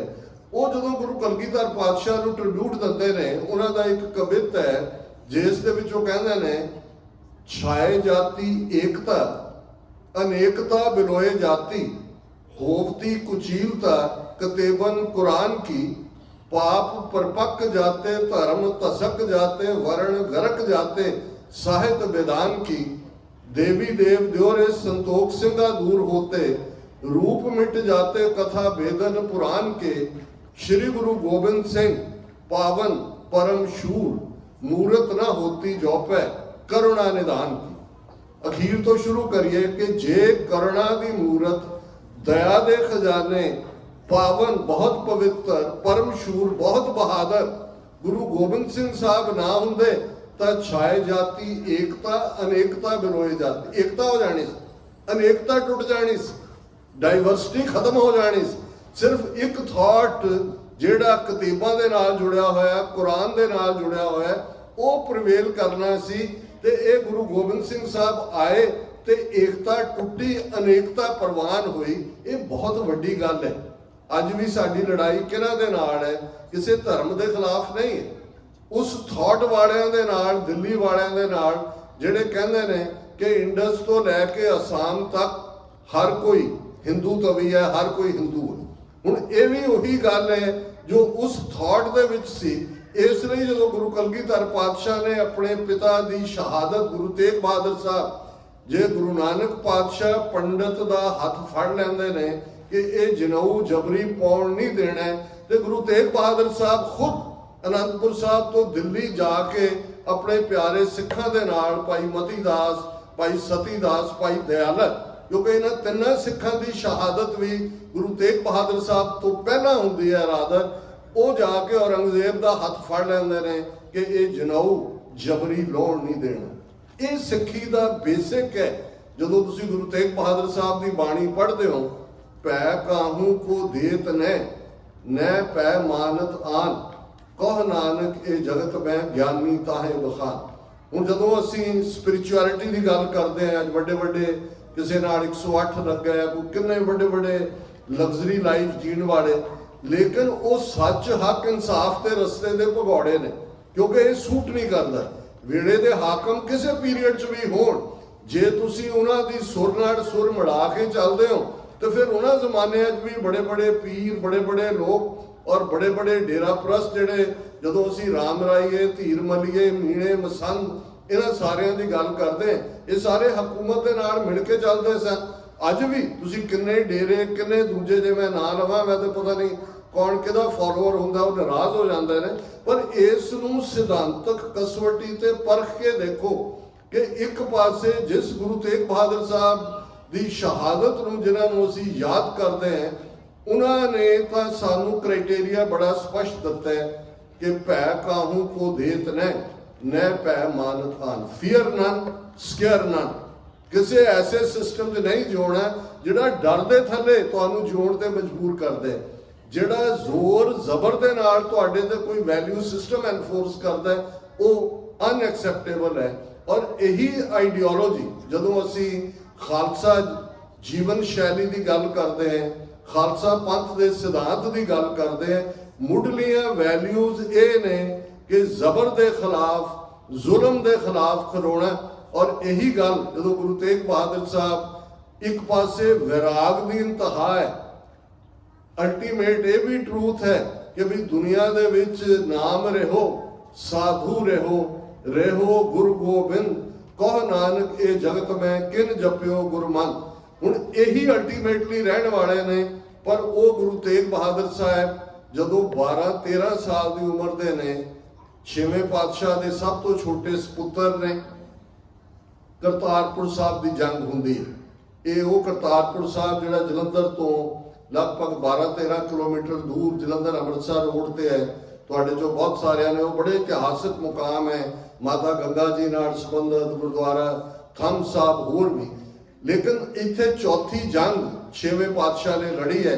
ਇਹ ਅਖੀਰਲੀ ਜੰਗ ਸੀ। ਉਸ ਤੋਂ ਬਾਅਦ 6ਵੇਂ ਪਾਤਸ਼ਾਹ ਜਿਹੜੇ ਨੇ ਕੁਝ ਸਮੇਂ ਬਾਅਦ ਕੀਰਤਪੁਰ ਸਾਹਿਬ ਚਲੇ ਜਾਂਦੇ ਨੇ, ਉਸ ਨੂੰ ਵਸਾਉਂਦੇ ਨੇ। ਔਰ ਜੀਵਨ ਦੇ ਅਖੀਰਲੇ 18 ਸਾਲ ਫਿਰ ਸ਼ਿਵਾਲਿਕ ਦੀਆਂ ਪਹਾੜੀਆਂ ਦੇ ਵਿੱਚ ਉਸ ਕੀਰਤਪੁਰ ਦੇ ਮੁਕਾਮ ਤੇ ਉਸ ਸਾਰੇ ਦੀ ਫਾਊਂਡੇਸ਼ਨ ਰੱਖਦੇ ਨੇ, ਜਿਹੜੇ ਕਿ 10ਵੇਂ ਪਾਤਸ਼ਾਹ ਬਾਅਦ ਦੇ ਵਿੱਚ ਜਿਸ ਅਨੰਦਪੁਰ ਸਾਹਿਬ ਨੂੰ ਤੁਸੀਂ ਕੀਰਤਪੁਰ ਸਾਹਿਬ, ਅਨੰਦਪੁਰ ਸਾਹਿਬ, ਜਾਂ ਗੁਰੂ ਤੇਗ ਬਹਾਦਰ ਸਾਹਿਬ ਨੇ ਉੱਥੇ ਚੱਕ ਨਾਨਕੀ ਆਪਣੀ ਮਾਤਾ ਦੇ ਨਾਂ ਦੇ ਉੱਤੇ ਸ਼ਹਿਰ ਵਸਾਇਆ, ਮਾਖੋਵਾਲ ਜਿਹਦਾ ਨਾਂ ਸੀ, ਉਹੀ ਅਲਟੀਮੇਟਲੀ ਅਨੰਦਪੁਰ ਸਾਹਿਬ ਬਣਦਾ। ਇੱਕ ਵੱਖਰੀ ਕਹਾਣੀ ਹੈ ਕਿ 6ਵੇਂ ਪਾਤਸ਼ਾਹ ਨੇ ਕਿਉਂ ਰਿਟਰੀਟ ਕਰਕੇ 18 ਸਾਲ ਉਸ ਥਾਂ ਤੇ ਗੁਜ਼ਾਰੇ। ਇਹ ਭਵਿੱਖ ਦੀਆਂ ਤਿਆਰੀਆਂ ਵੀ ਹੁੰਦੀਆਂ ਨੇ।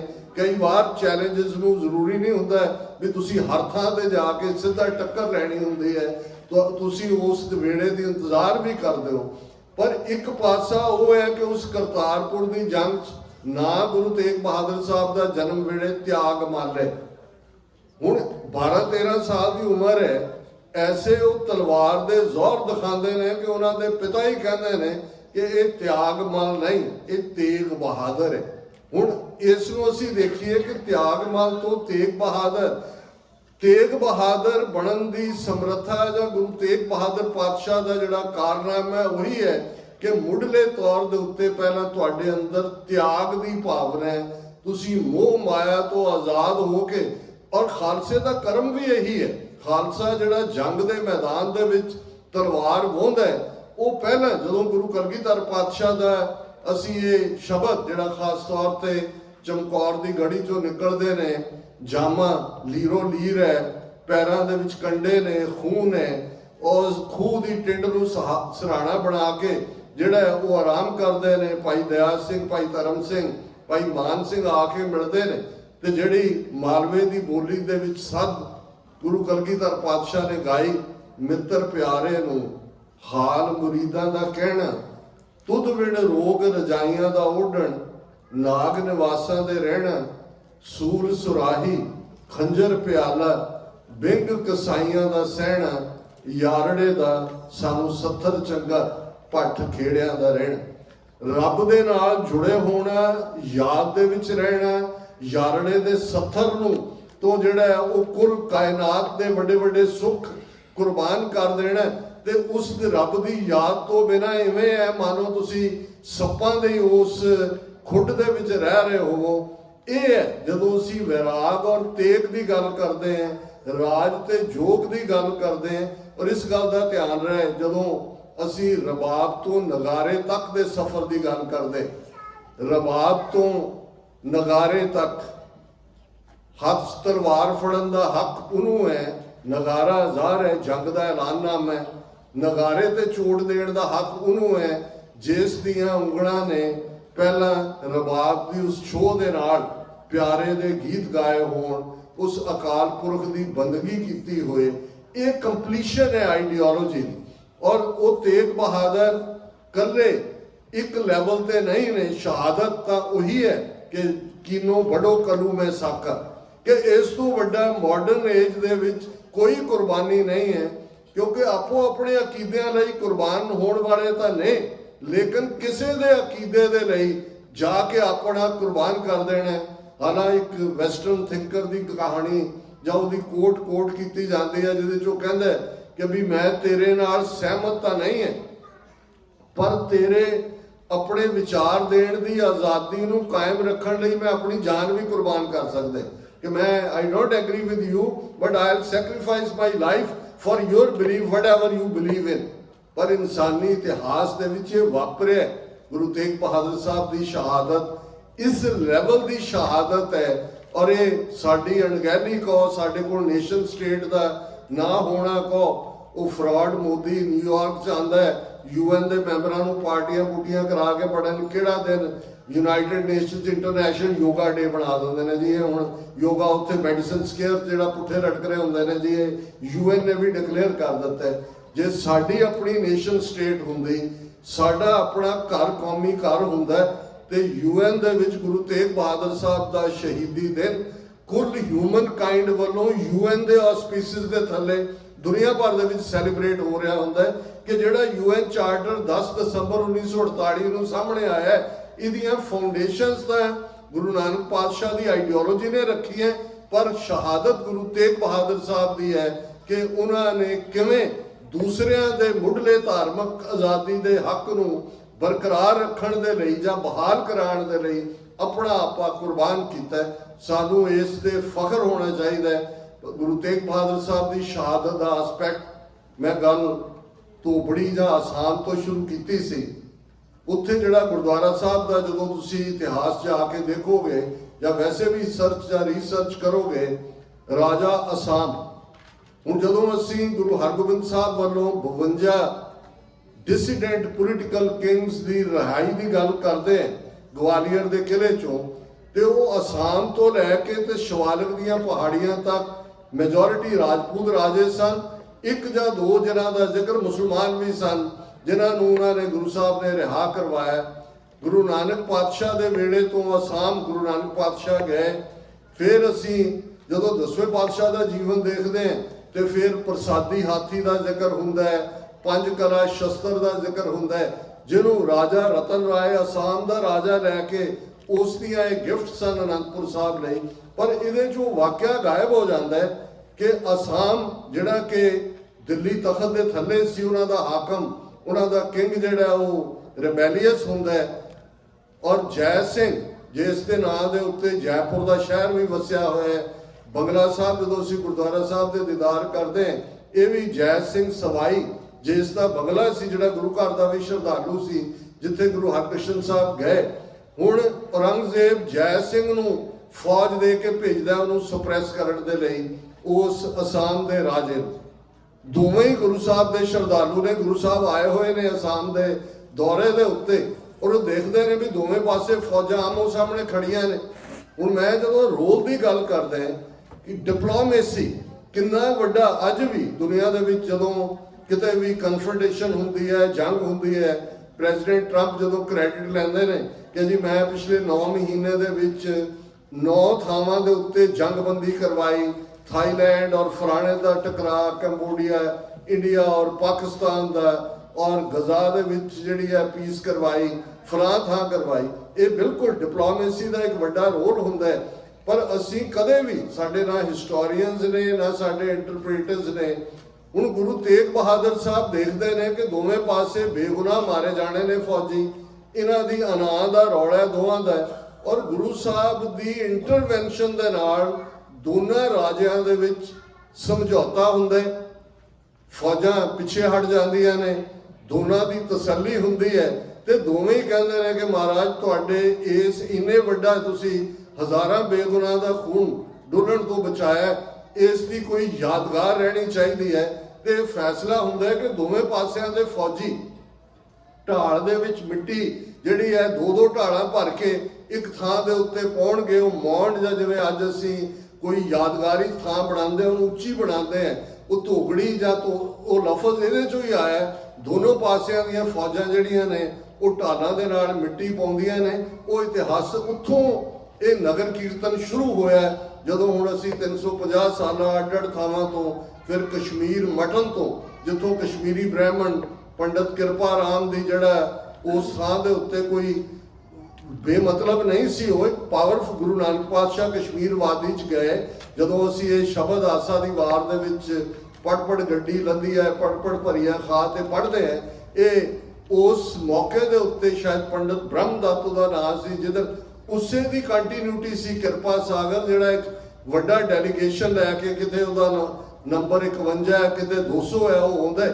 ਔਰ ਇਹ ਸਾਰਾ ਉੱਥੋਂ ਵੀ ਮਟਨ ਤੋਂ ਵੀ ਜਿਹੜਾ ਨਗਰ ਕੀਰਤਨ ਦੀ ਸ਼ੁਰੂਆਤ ਜਾਂ ਦੂਸਰਾ ਅੱਜ ਕੱਲ੍ਹ ਉਹਨਾਂ ਦੀ ਗੁਫ਼ਤਗੂ ਚੱਲ ਰਹੀ ਹੈ ਸ਼੍ਰੋਮਣੀ ਕਮੇਟੀ ਨਾਲ। ਪਰ ਇਹ ਅਸਾਮ ਦੇ ਵਾਕਿਆ ਨੂੰ ਮੈਂ ਇਸ ਲਈ ਯਾਦ ਦਹਾਨੀ ਕਰਵਾਈ ਕਿ ਗੁਰੂ ਸਾਹਿਬਾਨ ਤਿਆਗ ਦੀ ਮੂਰਤ ਹੁੰਦਿਆਂ ਵੀ ਉਹਨਾਂ ਦੇ ਸਾਹਮਣੇ ਹੋ ਕੀ ਰਿਹਾ, ਚੱਲ ਕੀ ਰਿਹਾ, ਇਸ ਤੋਂ ਬੇਖਬਰ ਨਹੀਂ ਨੇ।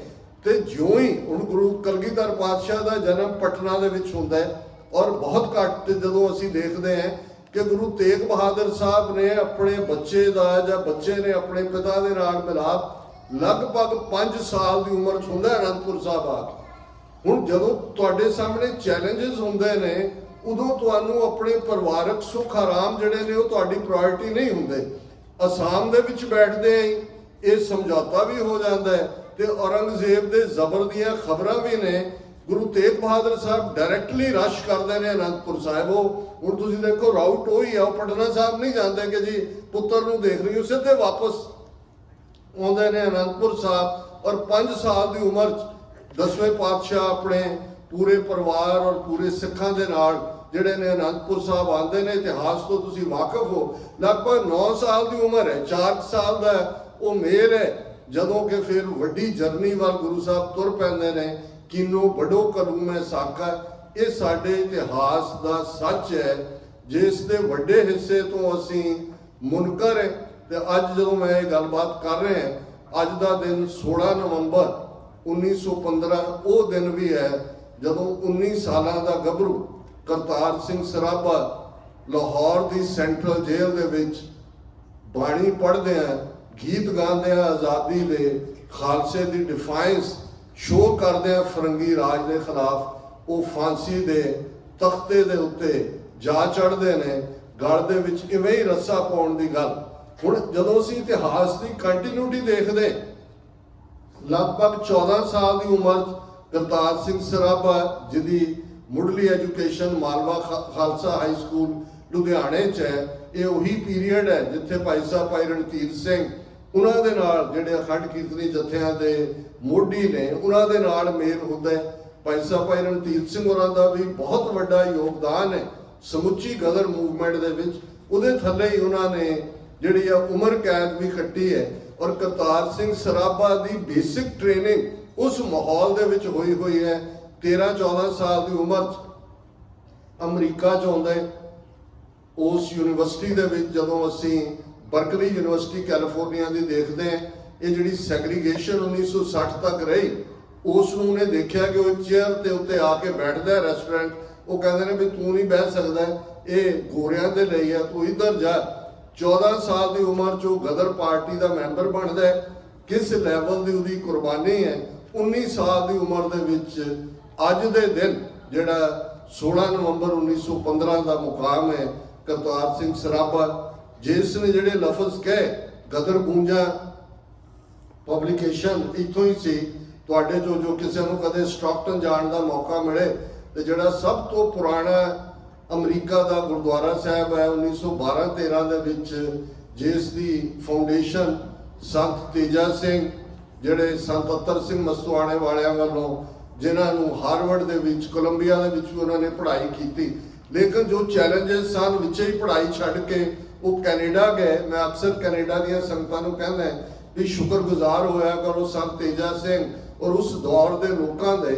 ਇੱਕ ਸਟੇਜ ਦੇ ਉੱਤੇ ਬ੍ਰਿਟਿਸ਼ ਨੇ ਫੈਸਲਾ ਕਰ ਲਿਆ ਸੀ ਕਿ ਸਾਰੇ ਕੈਨੇਡਾ ਦੇ, ਉਦੋਂ ਬ੍ਰਿਟਿਸ਼ ਕੋਲੰਬੀਆ ਦੀ ਅਜੇ ਸਿੱਖ ਸਨ, ਇਕੱਠੇ ਕਰਕੇ ਇਹਨਾਂ ਨੂੰ ਹੌਂਡੂਰਸ ਭੇਜ ਦੇਣਾ, ਔਰ ਪੂਰੀ ਪਲੈਨਿੰਗ ਜਾਂ ਦੂਜੀ ਸੀ। ਸੰਤ ਤੇਜਾ ਸਿੰਘ ਆਏ, ਇਹ ਸਾਰਿਆਂ ਨੂੰ ਚੈਲੰਜ ਕੀਤਾ, ਨਹੀਂ ਤਾਂ ਹੌਂਡੂਰਸ ਦੇ ਵਿੱਚ ਜਿਹੜਾ ਉਹ ਜਾ ਕੇ ਐਂਡ ਹੋਣਾ ਸੀ।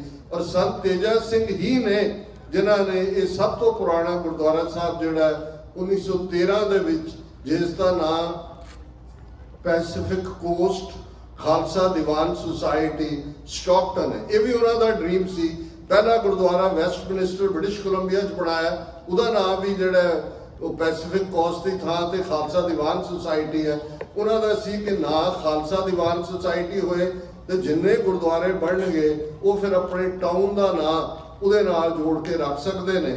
ਔਰ ਕਰਤਾਰ ਸਿੰਘ ਸਰਾਭਾ, ਬਾਬਾ ਸੋਹਣ ਸਿੰਘ ਭਕਨਾ, ਬਾਬਾ ਵਿਸਾਖਾ ਸਿੰਘ, ਇਹ ਕੋਈ ਛੋਟੇ ਕਰੈਕਟਰ ਨਹੀਂ ਨੇ, ਇਹ ਵੱਖਰੀ ਕਹਾਣੀ ਹੈ ਕਿ ਜਿਨ੍ਹਾਂ ਦੇ ਹੱਥ ਪੋਲੀਟੀਕਲ ਪਾਵਰ ਆਈ, ਉਹਨਾਂ ਨੇ ਨਾ ਗਦਰੀ ਬਾਬਿਆਂ ਦੀ ਕੁਰਬਾਨੀ ਨੂੰ ਰੈਕਗਨਾਈਜ਼ ਕੀਤਾ, ਉਹਨਾਂ ਦੇ ਲਈ ਕਰਤਾਰ ਔਰ ਜੇ ਭਗਤ ਸਿੰਘ ਜਿਸ ਨੂੰ ਲਾਰਜਰ ਦੈਨ ਲਾਈਫ ਬਣਾਇਆ ਹੈ, ਮਾਡਰਨ ਹਾਕਮਾਂ ਨੇ ਵੀ ਉਹਨਾਂ ਨੂੰ ਸੂਟ ਕਰਦਾ। ਇੱਕ ਵੱਖਰਾ ਟੌਪਿਕ ਹੈ ਕਿਉਂ ਸੂਟ ਕਰਦਾ, ਪਰ ਭਗਤ ਸਿੰਘ ਦੀ ਟੇਬਲ ਦੇ ਉੱਤੇ ਤੇ ਕਰਤਾਰ ਸਿੰਘ ਸਰਾਭੇ ਦੀ ਤਸਵੀਰ ਪਈ ਹੈ ਤੇ ਉਹਦੀਆਂ ਉਹ ਲਾਈਨਾਂ ਲਿਖੀਆਂ ਹੋਈਆਂ ਉਹਦੇ ਸਾਹਮਣੇ ਨੇ ਕਿ ਸੇਵਾ ਦੇਸ਼ ਦੀ ਜ਼ਿੰਦਗੀ ਹੈ ਬੜੀ ਔਖੀ, ਗੱਲਾਂ ਕਰਨੀਆਂ ਢੇਰ ਸੁਖਲੀਆਂ ਨੇ, ਜਿਨ੍ਹਾਂ ਦੇਸ਼ ਸੇਵਾ ਵੱਲ ਪੈਰ ਪਾਇਆ ਉਹਨਾਂ ਲੱਖ ਮੁਸੀਬਤਾਂ ਝੱਲੀਆਂ ਨੇ।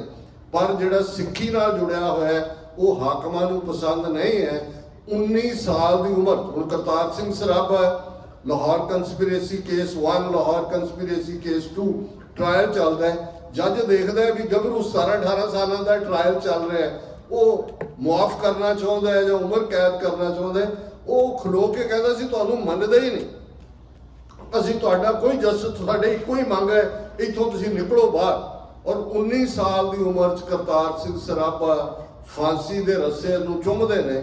ਪਰ ਜਿਵੇਂ ਜਦੋਂ ਅਸੀਂ ਭਾਈ ਬੇਅੰਤ ਸਿੰਘ, ਸਤਵੰਤ ਸਿੰਘ, ਭਾਈ ਕੇਰ ਸਿੰਘ ਉਹਨਾਂ ਦਾ ਜ਼ਿਕਰ ਕਰਦੇ ਹਾਂ, ਜਾਂ ਭਾਈ ਹਰਜਿੰਦਰ ਸਿੰਘ ਜਿੰਦਾ, ਭਾਈ ਸੁਖਦੇਵ ਸਿੰਘ ਸੁੱਖਾ ਦੇ ਮਹਾਨ ਕਾਰਨਾਮਿਆਂ ਦੀ ਗੱਲ ਕਰਦੇ ਹਾਂ, ਤੇ ਮੈਂ ਅਕਸਰ ਇੱਕ ਜੁਮਲਾ ਦੁਹਰਾਉਂਦਾ ਕਿ ਇਹਨਾਂ ਅਜੋਕੇ ਦੌਰ ਦੇ ਸਾਡੇ ਬਹਾਦਰ ਯੋਧਿਆਂ ਨੇ ਇਹ ਸਾਬਤ ਕੀਤਾ ਕਿ ਭਾਈ ਸੁੱਖਾ ਸਿੰਘ, ਮਤਾਬ ਸਿੰਘ ਦੇ ਵਾਰਸਾਂ ਦੀ ਲੜੀ ਅਜੇ ਟੁੱਟੀ ਨਹੀਂ।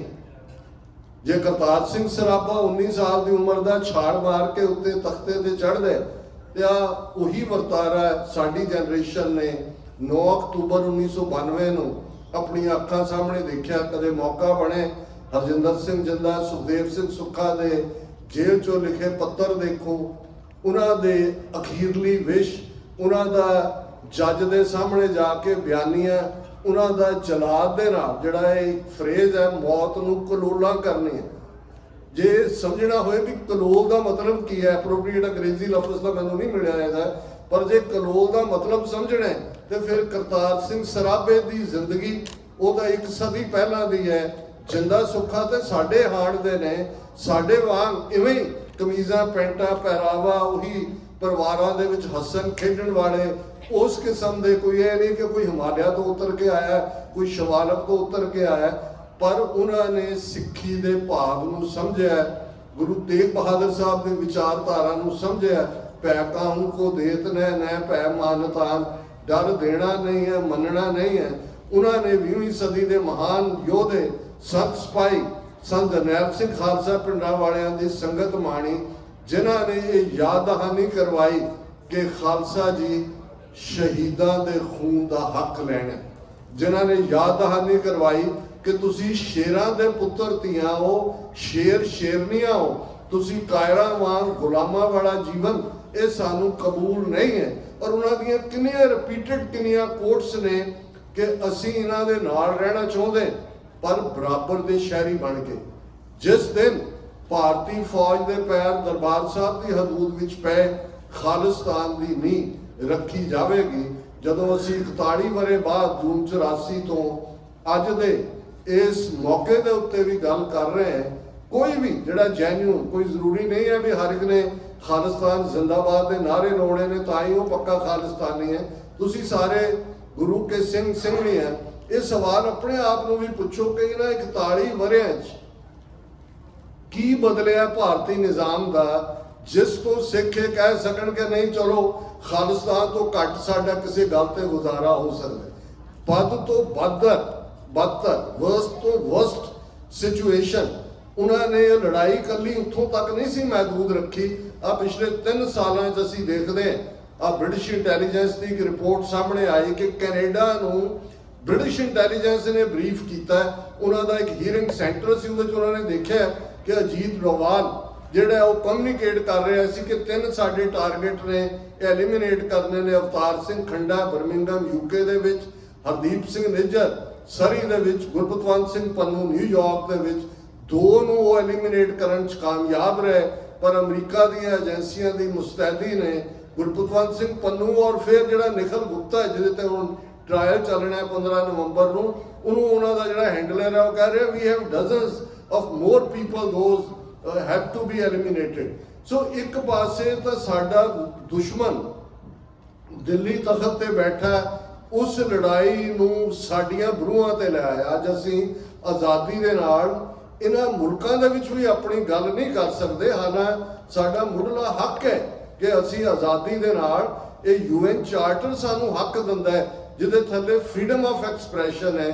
ਲੇਕਿਨ ਅਸੀਂ America, Canada, UK, Australia, New Zealand, ਇਹ 5 ਆਈਜ਼ ਕੰਟਰੀਜ਼ ਜਿਹੜੇ ਇੰਟੈਲੀਜੈਂਸ ਸ਼ੇਅਰਿੰਗ ਕਰਦੇ ਨੇ 1945 ਤੋਂ, ਉਹਨਾਂ ਦੇ ਸਾਹਮਣੇ ਆਇਆ ਕਿ ਸਾਡੇ ਨਾਲ ਕੀ ਵਾਪਰ ਰਿਹਾ।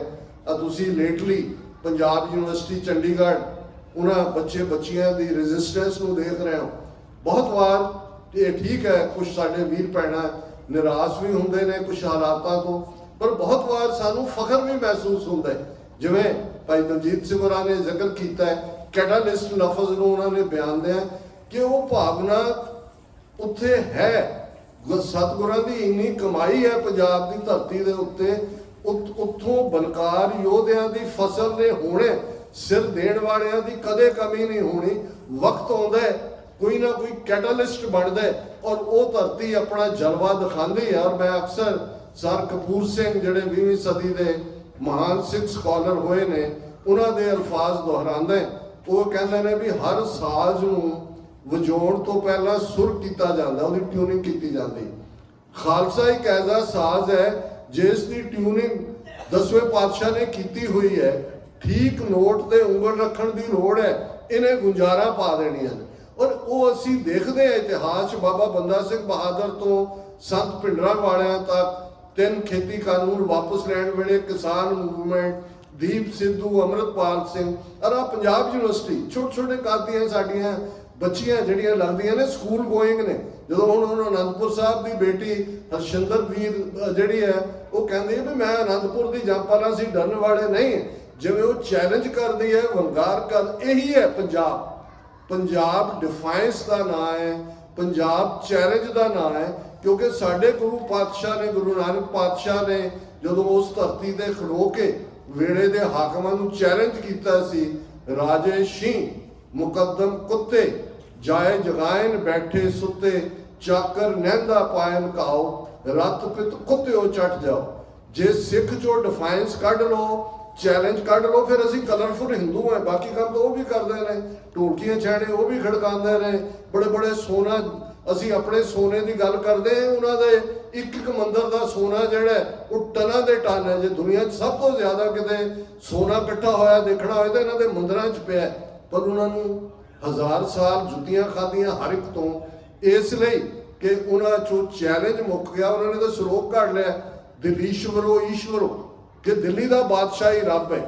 ਲੇਕਿਨ ਇਧਰ ਗੁਰੂ ਨਾਨਕ ਪਾਤਸ਼ਾਹ ਨੇ ਕਿਹਾ ਕਿ ਨਹੀਂ, ਸੱਚ ਕੀ ਬਾਣੀ ਨਾਨਕ ਆਖੈ, ਸੱਚ ਸੁਣਾਏ ਸੀ ਸੱਚ ਕੀ ਬੇਲਾ। ਉਦੋਂ ਸੱਚ ਕਹਿਣਾ ਜਦੋਂ ਸੱਚ ਕਹਿਣ ਦਾ ਵੇੜਾ ਵਿਹਾ ਕੇ ਬੋਲਿਆ ਸੱਚ, ਜਾਂ ਸੱਚ ਜਦੋਂ ਜ਼ੁਲਮ ਹੋ ਰਿਹਾ ਉਦੋਂ ਧਾਰੀ ਚੁੱਪ, ਸਾਇਲੈਂਸ ਵੀ ਜਿਹੜੀ ਹੈ ਇਹ ਜ਼ਾਲਮ ਦੀ ਪਿੱਠ ਠੋਕਣ ਵਾਲੀ ਹੁੰਦੀ ਹੈ।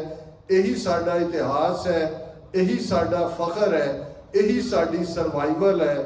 ਇਹੀ ਉਸ ਧਰਤੀ ਦੇ ਉੱਤੇ ਜਦੋਂ ਪ੍ਰੋਫੈਸਰ ਪੂਰਨ ਸਿੰਘ ਨੇ ਲਫ਼ਜ਼ ਕਹਿੰਦੇ ਨੇ, ਇਹ ਬੇਪਰਵਾਹ ਪੰਜਾਬ ਦੇ ਮੌਤ ਨੂੰ ਮਖੌਲਾਂ ਕਰਨ, ਮਰਨ ਥੀ ਨਹੀਂ ਡਰਦੇ।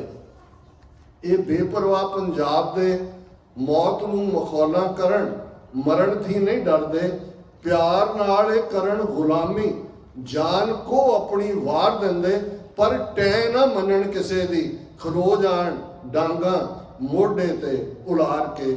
ਇਹੀ ਸਬਕ ਹੈ ਸਾਡੇ ਲਈ ਕਿ ਅਸੀਂ ਬਹੁਤ ਸਾਰਾ, ਜਿੱਥੇ ਅਸੀਂ ਸੈਲੀਬ੍ਰੇਸ਼ਨਸ ਕਰਦੇ ਹਾਂ, ਜ਼ਿੰਦਗੀ ਦਾ ਹਿੱਸਾ ਹੈ। ਸਾਡੀਆਂ ਖੁਸ਼ੀਆਂ ਜ਼ਰੂਰ ਸੈਲੀਬ੍ਰੇਟ, ਅਸੀਂ ਪਰਿਵਾਰ ਦੀਆਂ ਖੁਸ਼ੀਆਂ ਵੀ ਸੈਲੀਬ੍ਰੇਟ ਕਰਦੇ ਹਾਂ, ਕੌਮੀ ਦਿਨ ਵੀ ਗੁਰੂ ਸਾਹਿਬਾਨ ਦੇ ਗੁਰਪੁਰਬ ਵੀ ਬਹੁਤ ਵੱਡੇ ਅੰਦਾਜ਼ ਦੇ ਵਿੱਚ ਸੈਲੀਬ੍ਰੇਟ ਕਰਦੇ ਹਾਂ। ਪਰ ਇਸ ਗੱਲ ਦਾ ਧਿਆਨ ਰਹੇ ਕਿ ਜੇ ਗੁਰੂ ਨਾਨਕ ਪਾਤਸ਼ਾਹ ਨੂੰ, ਗੁਰੂ ਸਾਹਿਬਾਨ ਨੂੰ ਵੇਲੇ ਦੇ ਉਸ ਮਾਹੌਲ ਦੇ ਵਿੱਚ ਜਿਹੜੇ ਹਕੀਕਤ ਤੋਂ ਮੁਨਕਰ ਨੇ ਉਹ ਚੰਗੇ ਨਹੀਂ ਸੀ ਲੱਗਦੇ, ਜੇ ਗੁਰੂ ਸਾਹਿਬ ਨੂੰ ਲੱਗਦਾ ਸੀ ਕਿ ਇਹ ਕਰਮ ਕਾਂਡ 'ਚ ਫਸ ਗਏ ਨੇ, ਜਾਂ ਭਾਈ ਗੁਰਦਾਸ ਜੀ ਨੂੰ ਲੱਗਦਾ ਸੀ ਕਿ ਸੱਚ ਕਿਨਾਰੇ ਰਹਿ ਗਿਆ, ਖੈ ਮਰਦੇ ਬਾਹਮਣ ਮੌਲਾਣੇ ਸਿਰੋਂ ਨਾ ਮਿੱਟੇ ਆਵਣ ਜਾਣੇ, ਕਿ ਟਰੂਥ ਕੈਜੂਅਲਟੀ ਬਣ ਗਿਆ ਤੇ ਬਾਕੀ ਕਰਮ ਕਾਂਡ ਹੋ ਹੱਲਾ ਬੱਲੇ ਬੱਲੇ ਲੰਗਰ ਇੱਧਰ ਉੱਧਰ ਉਹਦੇ 'ਚ ਹੀ ਅਸੀਂ ਉਲਝੇ ਹੋਏ ਹਾਂ। ਫਿਰ ਅਸੀਂ ਕਿਹੜਾ ਮੂੰਹ ਗੁਰੂ ਨਾਨਕ ਪਾਤਸ਼ਾਹ ਨੂੰ, ਗੁਰੂ ਤੇਗ ਬਹਾਦਰ ਪਾਤਸ਼ਾਹ ਨੂੰ, ਜਿਨ੍ਹਾਂ ਨੇ ਉਸ ਪੀੜ ਨੂੰ ਸੁਣਿਆ, ਆਸਾਮ ਤੋਂ ਆਇਆ, ਅਨੰਦਪੁਰ ਤੋਂ ਦਿੱਲੀ ਗਏ ਔਰ ਜਾ ਕੇ ਇਹ ਫਿਰ ਉਸ ਨੂੰ ਚੈਲੰਜ ਕੀਤਾ ਕਿ ਤੂੰ ਤਾਂ ਚਾਹੁੰਦਾ 2 ਤੋਂ 1 ਕਰਨਾ, ਮੈਂ ਤਾਂ 3 ਬਣਾਉਣੇ ਚਾਹੁੰਦਾ। ਤੂੰ ਕੌਣ ਹੈ ਜਿਹੜਾ ਡਾਈਵਰਸਿਟੀ ਦਾ ਐਂਡ ਕਰ ਸਕਦਾ?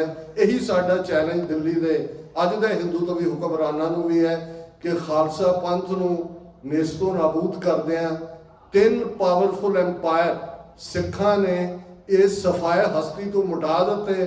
ਉਹ ਮੁਗਲਿਆ ਐਮਪਾਇਰ ਹੋਏ, ਉਹ ਦਰਾ ਖੈਬਰ ਪਾਰ ਦੇ ਧਾੜਵੀ ਅਫਗਾਨ ਹੋਣ, ਤੇ ਜਾਂ ਉਹ ਬ੍ਰਿਟਿਸ਼ ਕਲੋਨੀਅਲਸ ਜਿਨ੍ਹਾਂ ਬਾਰੇ ਕਹਿੰਦੇ ਸੀ ਕਿ ਇਹਨਾਂ ਦੇ ਰਾਜ 'ਚ ਸੂਰਜ ਕਦੇ ਛੁਪਦਾ ਨਹੀਂ ਹੈ, ਉਹਨਾਂ ਦੀ ਸਫ ਬਲੇਟੀ ਹੋਈ ਹੈ। ਤੇ ਮੇਰਾ ਖਿਆਲ ਹੈ ਵੀ ਇਹ ਹਿੰਦੂ ਤਵੀਆਂ ਦਾ ਵੀ ਲਾਸਟ ਫੇਜ਼ ਹੀ ਚੱਲ ਰਿਹਾ।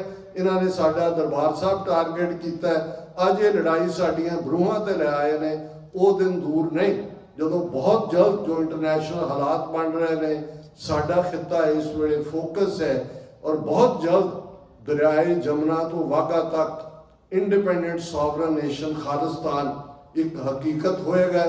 ਦੁਨੀਆ ਦੇ 193 ਮੁਲਕਾਂ ਦੇ ਝੰਡੇ ਜਿਹੜੇ ਨਿਊਯਾਰਕ UN ਹੈੱਡਕੁਆਰਟਰ ਦੇ ਬਾਹਰ ਝੂਲਦੇ ਨੇ, ਉਸ ਦੇ ਨਾਲ ਖਾਲਿਸਤਾਨ ਦਾ ਝੰਡਾ ਵੀ ਝੂਲੇਗਾ। ਇਹ ਔਰ ਪੁਰਾਤਨ ਸਿੰਘਾਂ ਦਾ ਜੋ ਅੱਜ ਸਾਡੇ ਜੁਝਾਰੂਆਂ ਦਾ, ਉਹ ਭਾਈ ਜਗਤਾਰ ਸਿੰਘ ਹਵਾਰਾ ਤਿਹਾੜ ਜੇਲ੍ਹ 'ਚ ਹੋਣ, ਭਾਈ ਰਾਜੋਆਣਾ ਪਟਿਆਲਾ ਜੇਲ੍ਹ 'ਚ ਹੋਣ, ਜਾਂ ਦਰਜਨਾਂ ਹੋਰ ਸਾਡੇ ਉਹ ਯੋਧੇ, ਸੱਚ ਸਾਬਤ ਹੋਵੇਗਾ। ਦਿੱਲੀ ਤਖਤ ਪਰ ਬਹਿੇਗੀ ਆਪ ਗੁਰੂ की फौज, छतर चुलेंगे शीस पर, बड़ी करेगी मौज, किसी भी पुल चुकली माफी। वाहिगुरू जी का खालसा, वाहिगुरू जी की फतेह।